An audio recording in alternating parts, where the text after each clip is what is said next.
సాంఘిక సంక్షేమ hostel voice hostel వార్షికోత్సవ కార్యక్రమానికి సభా అధ్యక్షత వహిస్తున్నటువంటి హాస్టల్ వెల్ఫేర్ ఆఫీసర్స్ జిల్లా అధ్యక్షులైనటువంటి రుక్మారావు గారు, వారి యొక్క కార్యదర్శి స్టాలిన్ గారు, ఈ కార్యక్రమానికి ముఖ్య అతిథిగా విచ్చేసినటువంటి టీజీఓఎస్ రాష్ట్ర అధ్యక్షులు శ్రీ గౌరవనీయులు ఏలూరు శ్రీనివాసరావు గారు, అదేవిధంగా ఈ కార్యక్రమానికి విశిష్ట అతిథులుగా విచ్చేసినటువంటి సోషల్ వెల్ఫేర్ డీడీ గారు మరియు మా యొక్క టీజీఓఎస్ జిల్లా అధ్యక్షులు కస్తాల సత్యనారాయణ గారు, అదేవిధంగా టీఎన్జీఓఎస్ జిల్లా అధ్యక్షులు గుంటపల్లి శ్రీనివాసరావు గారు, వారి కార్యదర్శి కొనుగోలు శ్రీనివాసరావు గారు, వారి యొక్క ఉపాధ్యక్షులు ఎరాసి రమేష్ గారు, అదేవిధంగా తాలూ శ్రీకాంత్ గారు, అదేవిధంగా హెచ్డబ్ల్యూ విజయ గారు, అదేవిధంగా లక్ష్మి గారు, వెంకటరెడ్డి గారు, అదేవిధంగా ఈ కార్యక్రమంలో పాల్గొన్నటువంటి విద్యార్థులు అందరూ కూడా విద్యార్థిని మరియు అందరూ కూడా టీజో పక్షాన నా పక్షాన మీకు అందరూ కూడా హృదయపూర్వక నామసంజలు తెలియజేసుకుంటూ చాలా సంతోషం. ఒకరోజు అంటే ఈ ఒకరోజు అనేది మన యొక్క ఎడ్యుకేషన్ వ్యవస్థలోని నాకంటూ ఒకరోజు హాస్టల్లో మరి పిల్లల గురించి చెప్పుకునే ఒక అవకాశం కల్పించినటువంటి రుక్మారావు గారికి ధన్యవాదాలు తెలియజేసుకున్నాను.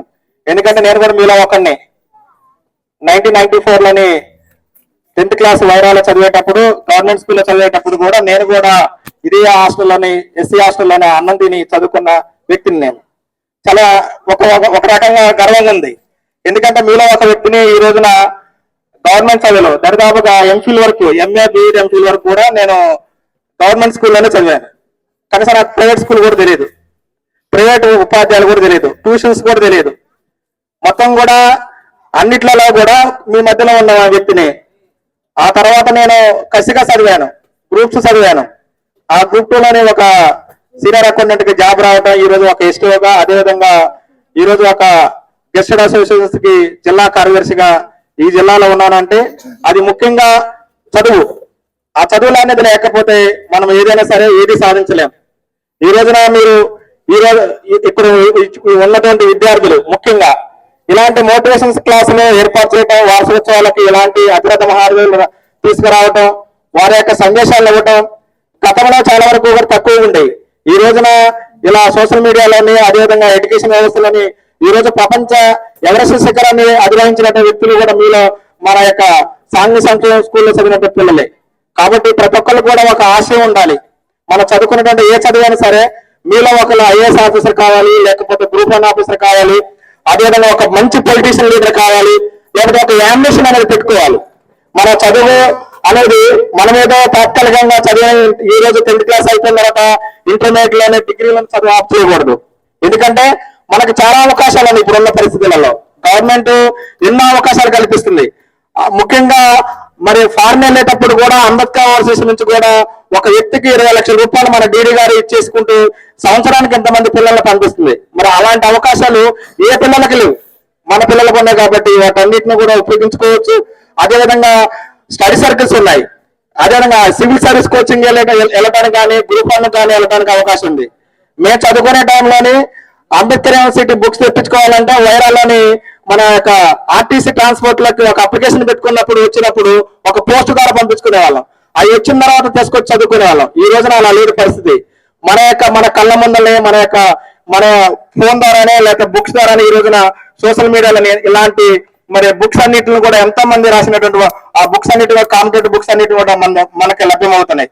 కాబట్టి ఈ రోజున ఉన్నటువంటి వేదికల మీద ఉన్నటువంటి నాయకులందరూ కూడా మన యొక్క గవర్నమెంట్ స్కూల్లో చదువుకుని ఈ రోజున రాష్ట్ర స్థాయిలో ఒక సంఘాన్ని 206 సంఘాల ఏకతాటి మీద తీసుకొచ్చేసేసి ప్రభుత్వానికి ఒక దిశ నిర్దేశం చేసే ఒక వ్యక్తి ఈ రోజు మన హాస్టల్ వెల్ఫేర్ ఆఫీసర్ కార్యక్రమానికి రావటం, అందుట్లోని మరి మీకు వారి ఆదర్శం.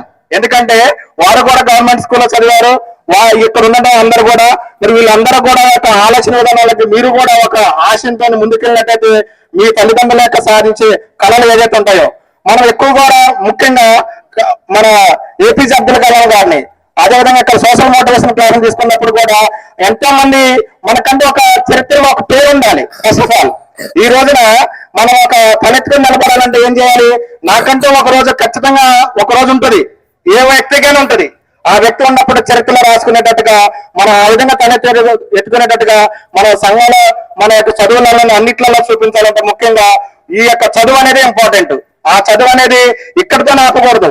మనం ఖచ్చితంగా కూడా పోస్ట్ గ్రాడ్యుయేషన్ వరకు, ఐఐటి వరకు, IIIT వరకు కూడా వెళ్ళేసేసి సివిల్స్ సాధించి మనం అదేవిధంగా మన యొక్క సమాజంలో ఉన్నటువంటి బడుగు బలైన వర్గాల యొక్క కుటుంబాలకు, అదేవిధంగా మనం కూడా ఏదో ఒక రోజున ఒక స్థాయిలో ఉండేటట్టుగా ఫలానా ఇదే హాస్టల్లోని నేను చదివాను, ఇదే రుక్మారావు గారి యొక్క హాస్టల్లోనే నేను అన్నం తిన్నాను, ఇదే హాస్టల్లో ఒక ఐఏఎస్ ఆఫీసర్ గా వచ్చేసిన ఒక మనం చెప్పుకునే స్థాయిలో ఉండాలి.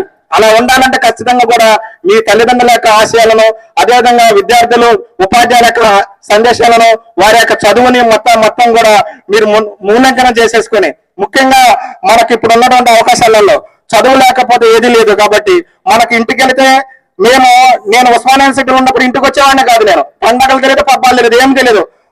ఎప్పుడు కూడా హాస్టల్లో ఉండేవాడిని, లైబ్రరీకి వెళ్ళేవాడిని. మా డిడి గారు ఉన్నప్పుడు మొన్న ఈసీకెళ్ళి ఉస్మానియా యూనివర్సిటీకి వెళ్ళినప్పుడు ఒక కళ ఉండేది. ఆ కళ ఖచ్చితంగా కూడా సాధించాలి.